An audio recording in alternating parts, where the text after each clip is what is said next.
It was September 1944, a warm morning in Washington, D.C. Sunlight spilled through the tall windows of the White House East Room, catching on the brass buttons of a dozen pressed uniforms. There was no music, just the steady hum of quiet breathing, a respectful silence heavy enough to feel sacred. At the front of the room stood a young officer, his posture straight, though one leg favored the other. His left ankle was bound tight beneath the neatly creased trouser leg, a wound that still ached when he stood too long, but he didn't show it. His face was calm, humble, almost shy, his dark eyes scanning the gathered crowd of generals, senators, and dignitaries. This was Second Lieutenant Ernest Childers, United States Army 45th Infantry Division. He was 26 years old, a Muscogee Creek Indian from Broken Arrow, Oklahoma. President Franklin D. Roosevelt lifted a small case from a velvet tray and opened it.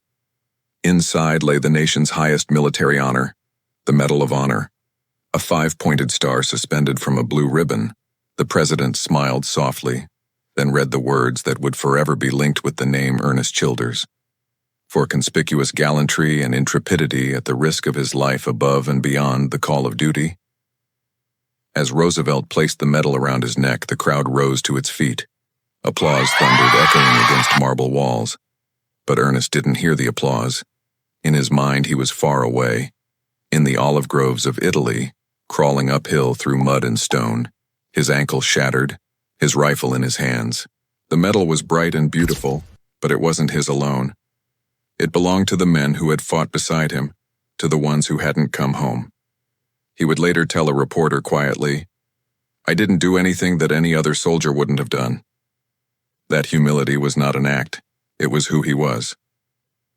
Ernest Edwin Childers was born on February 1, 1918, in a small Oklahoma town called Broken Arrow, named long before the modern city existed, after the Creek people who had resettled there generations earlier. His parents, Eddie and Ida Childers, were full-blood Muscogee Creek. He was one of 7 children, raised in a modest house on the edge of town. His father worked hard to provide. His mother kept the home filled with warmth, prayer, and discipline. They were proud people, descendants of survivors who had walked the Trail of Tears, the forced march that uprooted entire tribes from their homes in Georgia and Alabama nearly a century earlier. That history was never far from conversation in the Childers household. His grandfather told stories of hunger, cold, and rust. But he also told stories of endurance, of how the Creek Nation rebuilt, planted new crops, raised new generations. From that legacy, Ernest learned something deeper than patriotism. He learned resilience. He grew up in a time when prejudice still shadowed every reservation, when Native Americans were often overlooked, misrepresented, or forgotten. Yet his parents taught him that loyalty and honor had nothing to do with how others treated you. They were choices you made for yourself. As a boy, Ernest spent his days in the fields hunting rabbits and quail with a .22 rifle. He would stalk through tall grass barefoot, moving silently, learning patience. The weapon wasn't just for sport, it was his teacher. He learned to respect its weight, its purpose. By the time he reached high school, he had a steady hand and a sharp mind. Teachers remembered him as quiet but determined. One recalled, "He didn't say much, but when he did, you listened." He boxed in school, ran track, and played football. He wasn't the biggest, but he had heart, the kind that didn't quit when things hurt. That quality would later define him in ways he could never imagine. Becoming a soldier. In 1937, the United States was at peace. The Great Depression still lingered, and war in Europe seemed a distant storm. Yet young men across America were already joining the National Guard, searching for purpose, for steady pay, or simply for belonging. At 19, Ernest and a few friends walked into the local Guard recruitment office. He had no grand ambitions. He just wanted to serve, to do his part, and maybe send a little money home. He enlisted in the Oklahoma National Guard, joining the 45th Infantry Division, a unit later known as the Thunderbirds. Their insignia was a red patch bearing a yellow thunderbird, a sacred native symbol representing power, strength, and protection. For Ernest, that symbol felt personal. The 45th was unlike many other divisions. It was built from the sons of farmers, miners, and small-town workers from across the Southwest: Oklahoma, Arizona, Colorado, New Mexico. Many were Native Americans: Apache, Navajo, Pueblo, Choctaw, Cherokee, and Creek. That shared heritage gave the unit a unique bond. The men called each other brother, long before they ever saw battle. During training at Fort Sill and later at Camp Barkley in Texas, Ernest quickly stood out. He wasn't loud, but he was steady. He followed orders, learned quickly, and showed the kind of quiet leadership others trusted. He became an expert marksman and earned promotion to sergeant before the war even began. When asked later what made a good soldier, he said simply, "You don't have to be brave. You just have to do what's right, even when you're scared." That philosophy, humble, direct, and deeply native in its wisdom, became his guiding principle. A nation goes to war. In December 1941, Japan attacked Pearl Harbor. The next day, the United States declared war. Across the nation, recruiting stations overflowed with volunteers. For the 45th Division, it was time. No longer weekend drills or state parades. The Thunderbirds were going to war. Ernest, now in his mid-20s, was among the first to answer the call. He said goodbye to his family in Broken Arrow. His mother hugged him tightly and whispered, "Remember who you are." He nodded. "I'll come home, Mama. Don't worry." But she did. Every mother did. The division trained relentlessly for overseas duty. The men learned amphibious landings, mountain warfare, and night navigation. They trained in desert heat and coastal rain, preparing for whatever Europe or the Pacific would demand. In 1943, after years of readiness, the call came. The Thunderbirds were shipping out to North Africa and then to Italy, part of the massive Allied campaign to push the Germans out of southern Europe. By then, Ernest had been commissioned as a second lieutenant, a battlefield leader. It was a heavy responsibility for a quiet man from Broken Arrow, but those who served under him remembered his calm voice, his steady movements, his unshakable resolve. He didn't inspire his men with speeches. He inspired them by example. The road to Italy. The journey to Italy was long and uncertain. The Thunderbirds crossed the Atlantic on troop ships, packed shoulder to shoulder. The air smelled of salt and steel and nervous anticipation.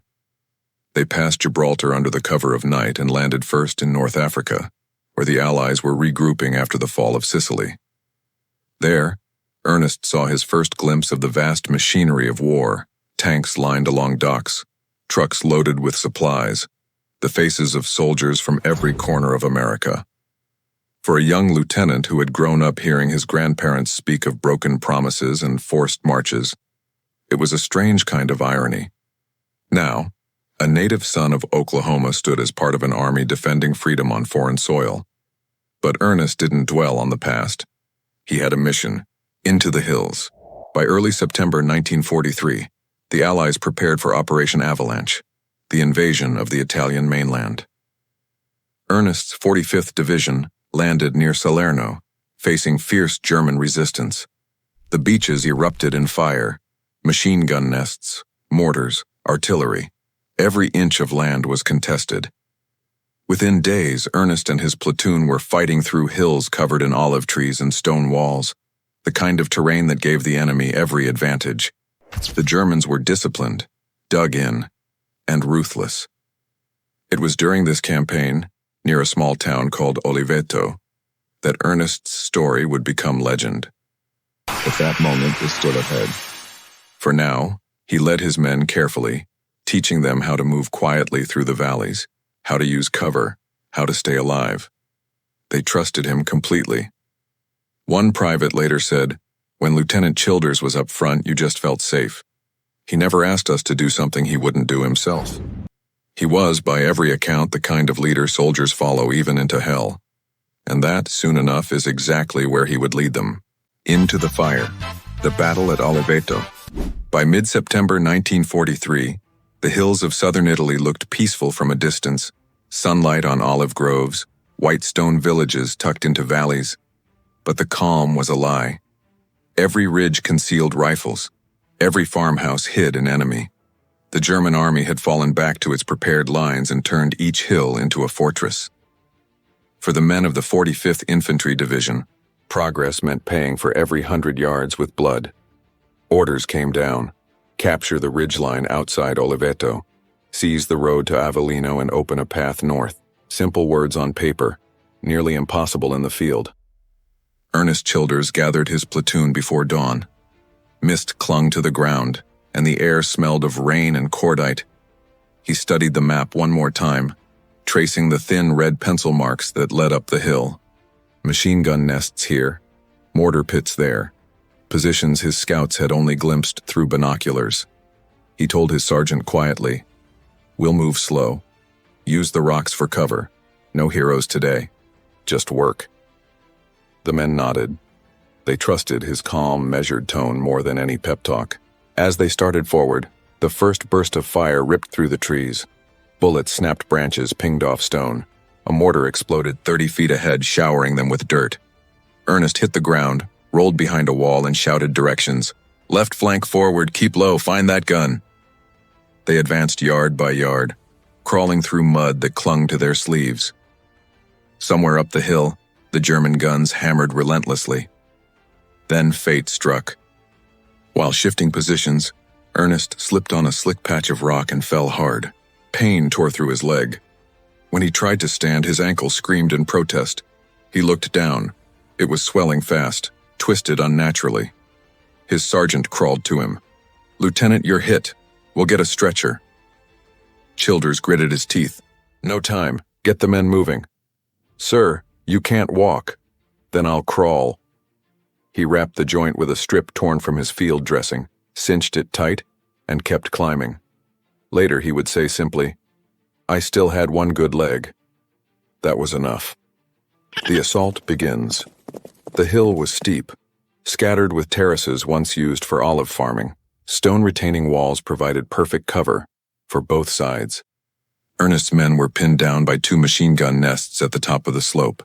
Every time someone moved, the air hissed with lead. He studied the ground. 2 narrow gullies ran up opposite sides. If he could knock out those guns, his men could advance. He slung his carbine across his back and began crawling, using elbows and his good leg, dragging the broken one behind him. Each movement sent a flash of pain that blurred his vision, but he focused on rhythm. Breath, pull, slide, breath, pull. Halfway up, a rifle cracked. Dirt sprayed near his face. Another shot. He pressed himself flat and waited. Through a gap in the stones, he saw the flash of a muzzle, a German rifleman in a trench about 30 yards ahead. Ernest raised his carbine, aimed carefully, and fired once. The figure dropped. Silence for a moment, then another burst from the machine gun. He kept moving. When he reached the first nest, he pulled a grenade from his belt, counted to 3, and tossed it over the wall. The explosion echoed across the valley. He dragged himself over the edge. 2 enemy soldiers lay still beside the smoking gun. Down below, his men saw the blast and cheered. The left side was clear. He signaled for the platoon to advance, then turned toward the second gun. It was farther up, firing across the slope. He crawled again, the world narrowing to mud, stone, and pain. A bullet tore through his sleeve. Another chipped the rock near his head. He ignored them. Later he said, "You don't think about fear when your men are watching. You just move." He reached the second nest, hurled another grenade, and followed it immediately. The weapon jammed. The German gunner tried to clear it. Ernest shot him twice, then collapsed beside the sandbags, breathing hard. From this vantage, he saw more movement ahead. 3 enemy soldiers manning a mortar behind a low wall. They were reloading, preparing to fire down on his men. He could end it now, if he could get closer. The final push. He called down to his sergeant, "Cover me, I'm going for the mortar." "Sir, you can't," but he was already moving. He limped up the final rise, carbine empty, pistol in hand. The German crew looked up, startled to see a lone officer climbing straight toward them, uniform soaked in mud, face streaked with blood. Ernest shouted in broken German, "Hände hoch, come out!" Hands up. For a heartbeat they hesitated. Then one dropped his weapon. The others followed. When his men reached him minutes later, the hill was theirs. 2 machine gun positions destroyed, 1 mortar captured, Several prisoners taken, all by a lieutenant who could barely stand. They helped him back down, half carrying him, half dragging. He refused morphine until his men were treated first. At the field aid station, the medic peeled off the boot and winced. "Lieutenant, that ankle's broken clean through. You walked on this?" Ernest nodded. Didn't have a choice. He passed out before they finished bandaging. Word spreads within days. Reports of his actions reached division headquarters. The commander of the 180th Infantry Regiment wrote in his report, "Lieutenant Childers, though painfully wounded, advanced alone up a heavily defended slope, neutralized 2 enemy machine gun positions and captured an enemy mortar crew. His courage and leadership enabled his platoon to seize the objective with minimal loss." Higher commands repeated the story. Officers shook their heads in disbelief. No one could understand how a man with a broken ankle had crawled that far, fought that hard, and survived. When asked later what drove him, he said, "My men needed that hill, that was reason enough." He never mentioned fear or glory. To him, it was just the job, recovery and recognition. He spent several weeks in a military hospital near Naples. The doctor set the bone and ordered him off duty, but he spent most of his time asking about the platoon. Letters from his men reached him, short, rough notes filled with affection and pride. One read, "Sir, we tell the new guys you cleared 2 guns by yourself. They don't believe us until they see your crutches." In early 1944, he was informed that his name had been submitted for the Medal of Honor. He said quietly, "There are others who did more." But his commanding officer insisted.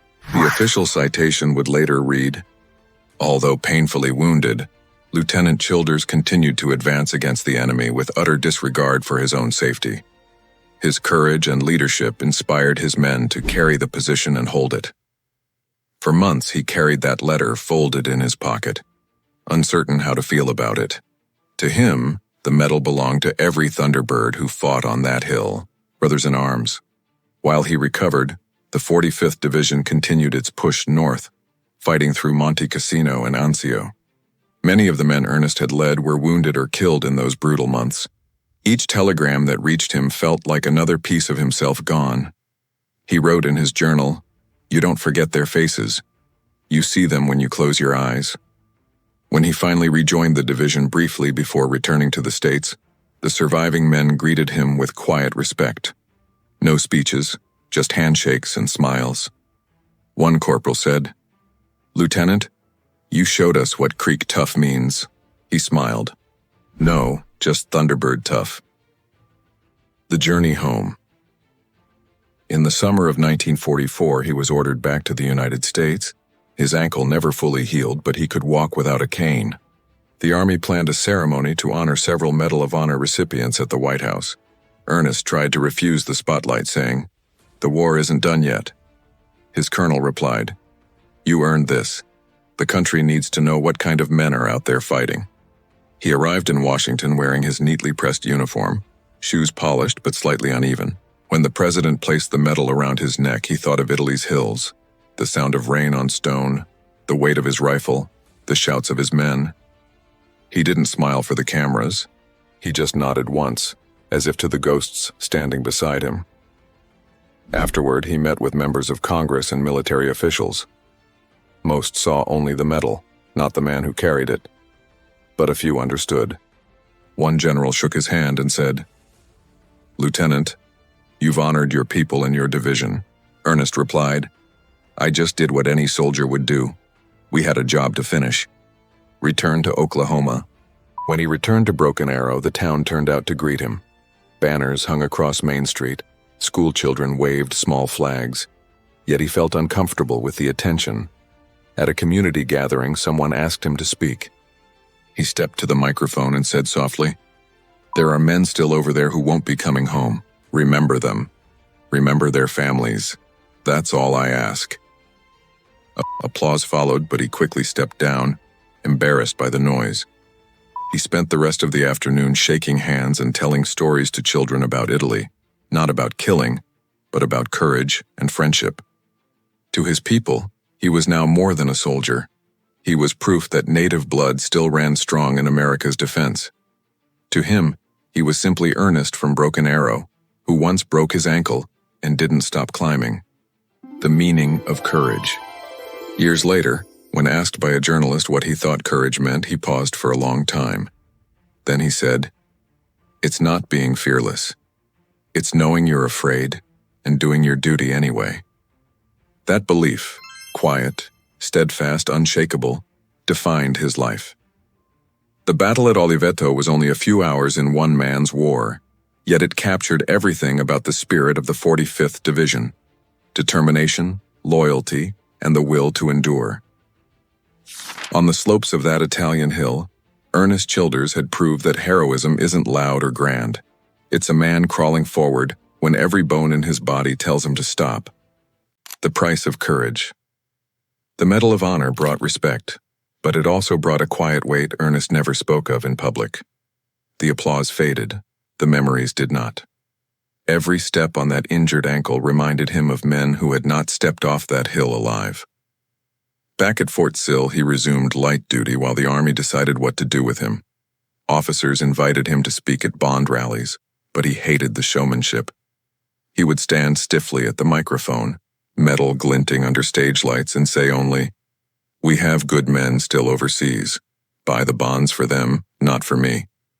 He smiled politely, shook hands, and went back to the barracks. When photographers asked him to reenact his crawl up the hill, he refused. "War isn't a picture," he said. "It's something you carry inside." The nights were hardest. He woke sweating, hearing the echo of mortars in his dreams. Doctors called it battle fatigue. The Army called it nerves. He called it remembering. Letters arrived daily. Praise from strangers, gratitude from tribal councils, invitations from civic clubs. He answered few. He was proud but uncomfortable being a symbol. To his mother he wrote, "They treat me like a hero, but you raised me to be a worker. A man's duty doesn't stop when the medal is pinned." Back to the Thunderbirds. In early 1945, the war still raged, and Ernest asked to return to the 45th Division. His ankle protested. The doctors objected, but he insisted. He didn't want to end the war in a lecture hall, he wanted to end it with his brothers. He rejoined the division briefly as it rotated through France toward Germany. The men greeted him with teasing respect. "Hey, Lieutenant, bring that medal with you, we might need the luck." He laughed. "I'll trade it for dry socks." The winter of 1945 was brutal. Snow, hunger, fatigue, but compared to the fear of Italy, it felt almost calm. Ernest led patrols along the Rhine, careful, deliberate, always first out of the trench and last to return. His limp never slowed him. It only made his men more protective. By the time Germany surrendered that May, the 45th had fought through Sicily, Salerno, Anzio, and Munich. The Thunderbirds had become legend. When the division finally shipped home, Ernest watched the coastline of Europe fade into mist. He thought of the small hill at Oliveto, of 2 guns silenced, of friends buried in foreign soil. "We did our part," he murmured. "Now let's hope the world learns something." A quiet hero at home peace did not come easily. Back in Oklahoma, he tried civilian life, farm work, a little construction, but the Army was in his blood. He re-enlisted, choosing stability over uncertainty. Over the next 2 decades, he served in various posts: Germany, Korea, Fort Benning, Fort Sill, training younger soldiers who had never seen combat. To them, he was the calm, soft-spoken officer with the slight limp and the famous ribbon. Few knew the details. He rarely told the story unless a recruit asked directly. Then he would shrug and say, "I just didn't want my men getting shot, that's all." In mess halls, he avoided talk of medals. When other veterans argued politics, he listened without comment. The only subject that stirred him was the 45th. He could name every man in his old platoon. He carried the medal in a small case at the back of a drawer, wrapped in a handkerchief. Sometimes on Memorial Day, he'd take it out, polish it gently, and set it beside a photograph of the Thunderbirds in Italy. Then he'd close the drawer again. Honoring the people. As the years passed, Native communities across the country began reclaiming their veterans' stories. Ernest was invited to gatherings of the Muscogee Creek Nation, to powwows and council meetings. He sat in a folding chair, patient through long prayers, uncomfortable with praise. At one ceremony, an elder presented him with an eagle feather and said, "You fought for this land when it had already taken so much from our people." Ernest answered quietly, "It's still our home. That's reason enough." He encouraged native youth to serve, not out of obligation but to prove that courage knew no color. In speeches he said, "You belong to the oldest warriors on this continent. Carry that pride with discipline. Remember the code: humility first, bravery second." In the 1960s, he worked with veterans programs on reservations, helping those who struggled with disability or alcohol. He saw too many men return from Korea and Vietnam to the same indifference earlier generations had faced. "They deserve better," he told reporters. "We all do." Family and faith. Through all the moves and deployments, he stayed devoted to his wife and children. They learned early that their father's silence was not coldness but reflection. When asked why he never talked about the war, he smiled. Some things are loud enough in memory. On Sundays, he attended church, sitting near the back. He prayed in both English and Muscogee, blending faiths the way his ancestors had blended survival and grace. Friends described him as humble to the point of invisibility, until you saw the way other soldiers greeted him, a small nod that passed between warriors who understood recognition and responsibility. By the time he retired from the Army in 1965, Ernest had served nearly 30 years. He held the rank of lieutenant colonel and a chest of ribbons, Bronze Star, Purple Heart, campaign medals from 2 wars. Yet he always said the only rank that mattered was Thunderbird. In 1969, the state of Oklahoma dedicated a stretch of highway in his honor. He attended the ceremony reluctantly, speaking only after the governor insisted. "If this road helps people remember the boys who didn't come home," he said, "then I'm proud. Otherwise, I'd rather be fishing." The crowd laughed, but many wiped tears. That same year, he visited a VA hospital in Muscogee. A young Vietnam veteran asked him, "Sir, was it worth it? All that pain?" Ernest thought a moment. "The pain fades. What lasts is knowing you didn't run." A bridge between worlds. As an elder, he became a living link between 2 traditions, the Creek warrior ethos and the modern American soldier's code. At tribal schools, he told children about both. "We used to fight with bows. Now we fight with tanks. But courage hasn't changed." He explained the Medal of Honor's meaning not as reward but reminder. "It hangs heavy," he'd say, touching the ribbon lightly. "You wear it for everyone who can't." For non-native audiences, he was an ambassador, proof that patriotism and indigenous pride could coexist. When interviewers asked if he ever felt divided, he answered, "No. The uniform and the feathers both stand for respect. You can't separate them." His humility impressed even hardened officers. General William Westmoreland once remarked, "I've met many heroes, few as modest as Lieutenant Colonel Childers." Ernest responded, "Sir, I had good teachers. Most of them never made it home." The final years. In retirement, he returned to Broken Arrow, where the town had grown from a farming village into a small city. Neighbors saw him tending his garden, walking slowly but steadily on that old ankle. He still drove himself to veterans' meetings, always early, always carrying a small notebook of names. When the 45th Division held reunions, he was the quiet center of every photograph. Younger soldiers would crowd around, asking him to sign programs. He would write simply, "Keep faith, E. Childers." He spent his final decade speaking in schools, urging students to learn history, all of it, not just the chapters of victory. "Know what your country has done right," he'd tell them, "and what it must do better. That's real patriotism." He lived long enough to see the U.S. Army name buildings and programs after Native heroes. Each dedication made him proud, but also thoughtful. "We've come a long way," he said in an interview in the late 1990s. "The flag means more when you've had to earn your place beneath it." Passing the torch, Ernest Childers passed away in 2005 at the age of 87. His funeral drew soldiers from every branch, native veterans from across the country, and townspeople who had known him all their lives. The Muscogee Nation S Honor Guard carried his casket draped in both the American flag and a woven tribal blanket. At the graveside, a minister read from the gospel, then an elder offered a prayer in Muskoka. The two languages mingled in the wind, faith and tradition side by side.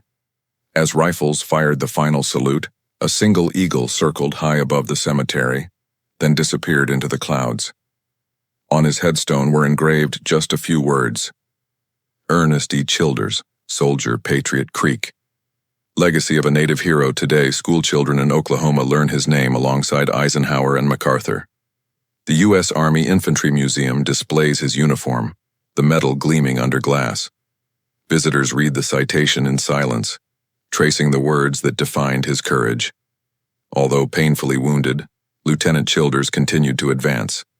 But beyond the citation lies the deeper story, the story of a boy raised on tribal songs who became a symbol of the country that once tried to erase them. Historians call him a bridge, but he would have rejected the label. He saw himself not as connector of worlds, but as proof that the ideals of both, native honor and American duty, were the same at their core. In Broken Arrow, a bronze statue now stands near City Hall. Ernest in combat gear, carbine in hand, gaze fixed forward. Children climb the base and ask their parents who he was. The answer always begins the same way. He was the man who fought up a hill on one good leg and never stopped believing in his men. At annual Veterans Day parades, older soldiers still salute as they pass his likeness. Some whisper a phrase he used often: keep faith. Because in the end, that was his message, not only to Native Americans, not only to soldiers, but to everyone who calls this country home. Keep faith in your brothers, in your duty, in the idea that courage can come from any corner of the land. Reflection and respect. Years after his death, the story of Ernest Childers continues to move quietly through America's memory, told not in shouting headlines, but in classrooms, in museums, and around kitchen tables where families talk about service and sacrifice. Visitors to Broken Arrow often start at the bronze statue downtown. They notice the limp cast into the figure's stance, the determined set of the jaw, the rifle held not as a weapon, but as a symbol of endurance. Someone always leaves flowers at the base, sometimes a folded flag, sometimes a single eagle feather. Children ask who he was. Teachers answer, a man who fought for his country when it needed him most, even when the world around him didn't always see him as equal. That simple explanation carries more weight than a dozen history books, because Ernest's life was never only about one battle. It was about the quiet reconciliation between two histories, the long grief of Native America and the enduring promise of the United States. The measure of a man. When historians debate heroism, they often focus on victories, territory taken, enemies defeated, medals won. But Ernest measured a man differently. Courage, he once told a reporter, is doing the right thing when nobody's watching. He didn't chase glory. He endured duty. The medal never changed that. To the end of his life, he believed bravery wasn't about fame. It was about faith. In your men, in your word, in the idea that what you protect matters more than what you gain. Every photograph of him, standing beside fellow veterans, greeting school children, sitting alone on a porch with the Oklahoma wind in his hair, carries the same calm. A steadiness that seems to say, I've seen the worst of humanity, and I still choose to believe in its best. A symbol beyond uniforms for the Muscogee Creek Nation, Childers became more than an honored veteran. He was proof that ancient values still breathe inside modern life. His actions on that Italian hillside mirrored the code of the old warriors. Protect your people, never retreat, face pain without complaint. At tribal gatherings, elders tell his story alongside those of legendary Creek fighters from centuries past.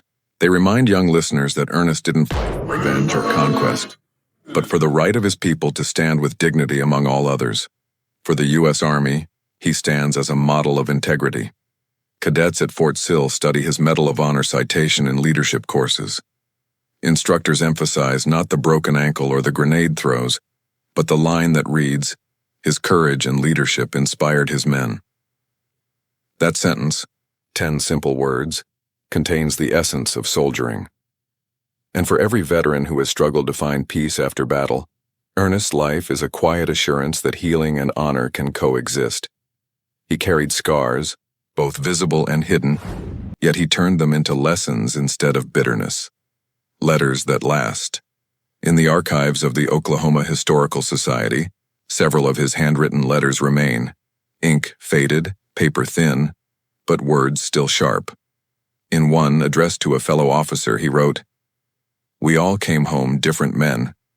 What matters now is whether we use that difference to help or to hate." Another to a high school student who had asked about joining the service. "Don't look for medals, look for meaning. Find something worth protecting, and you'll know who you are." Those lines, simple and unpolished, could hang on any wall of leadership. They show a man who never separated patriotism from conscience. From Hill 91 to every hill thereafter, when visitors walk the grounds of the 45th Infantry Division Museum in Oklahoma City, they see maps, rifles, photographs, and one small display titled, "The Hill at Oliveto." Inside the glass lies a model of that slope in southern Italy, a pair of worn boots, and a copy of the official citation. Children lean close to read the description. Adults stand silently. Some veterans place their hands against the glass for a moment, as if greeting an old comrade. The curator tells them he was 25, hurt bad, but he wouldn't stop, because stopping meant losing his men.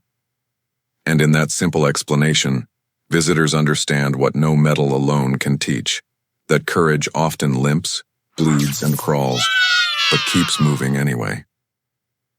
A legacy shared.